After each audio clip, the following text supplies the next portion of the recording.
আল্লাহ বললেন ওয়ালা সাউফা ইউতিকা রাব্বুকা, অচিরেই আপনার রব আপনাকে এমন এমন জিনিস দান করবে নবী, এগুলো পেয়ে আপনি খুশি হয়ে যাবেন।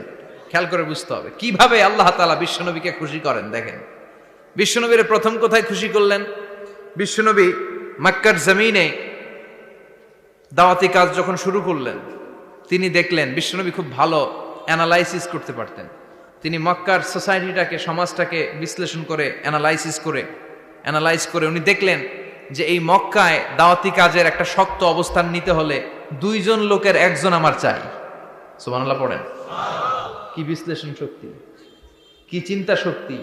উনি ঘেটে ফেললেন, উনি বুঝে ফেললেন সবাইকে দেখে যে 2 জনের একজন আমার সাথে না থাকলে আমার দাওয়াতি কাজ চালানো কষ্ট হয়ে যাবে।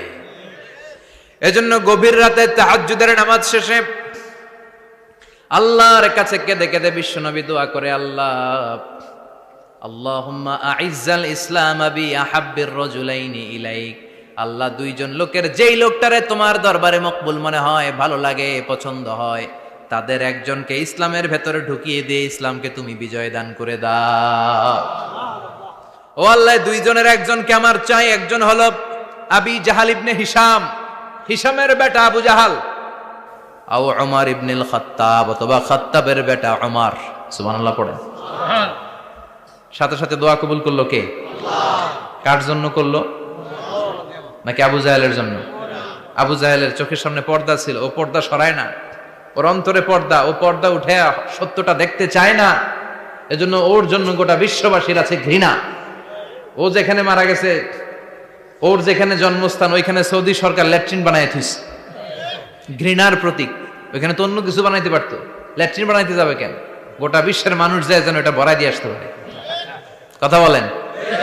এই বেয়াদবটার জন্য আল্লাহ দোয়া কবুল করে নাই। ওমরে ফারুক রাগী ছিলেন, কিন্তু সত্য প্রকাশে, সত্য গ্রহণে আপসহীন। সত্য দেখলেই উনি মেনে নিতেন। এটা জাহেলি যুগে ওনার মধ্যে এই গুণ ছিল। আল্লাহু আকবার। বিশ্বনবী কেঁদে কেঁদে দোয়া করে, আল্লাহ, মক্কার জমিনে এই 2 জনের একজন যদি কালেমা না পড়ে, মক্কার জমিনে দাওয়াতি কাজ চালিয়ে যাওয়া কঠিন হয়ে যাবে। হয় হিশামের বেটা আবু জাহেল কিংবা খাত্তাবের বেটা ওমরকে তুমি ইসলামে ঢুকাও। আল্লাহ ওমরের জন্য দোয়া কবুল করলেন। বিশ্বনবী তখনও বুঝতে পারেন এই দোয়াটা কার জন্য কবুল।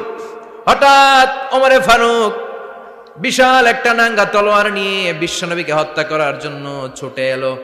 বিশ্বনবী তখন মক্কার আরকাম ইবনে দারুল আরকামের ঘরে সাফা পাহাড়ের পাদদেশে লুকিয়ে লুকিয়ে দাওয়াতি কাজ করতেন। আশেপাশে সাহাবীরা বসা। বিশ্বনবীর চাচা হামজা ইবনে আব্দুল মুত্তালিব বললেন, নবী তাড়াতাড়ি পালিয়ে যান, ওই যে দেখা যায় ওমরে ফারুক তলোয়ার নিয়ে আপনারে মারতে আসছে। বিশ্বনবী বললেন, চাচা সরে যান, সাহাবীদেরকেও সরে যেতে বলেন, দরজাটা খুলে দেন, ওমরকে আসতে দেন। আমার তো মনে হচ্ছে ওই যে তাহাজ্জুদের নামাজ পড়ে আল্লাহর কাছে কেঁদে কেঁদে আমি দোয়া করেছি, আমার দোয়াটা আজকে কবুল হতে চলেছে।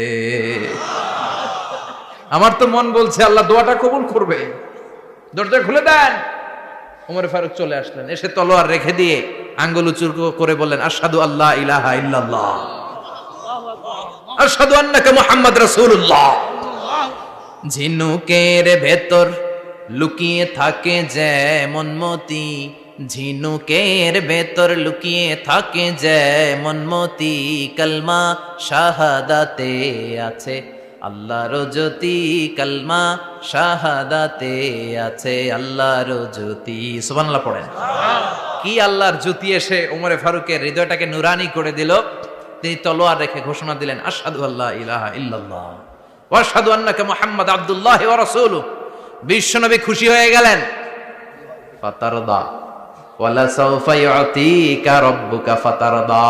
ও নবী, অচিরে এমন এমন জিনিস একটার পর একটা আমি আপনারে দান করব, এগুলো পেয়ে আপনি খুশি হয়ে যাবেন গো নবী।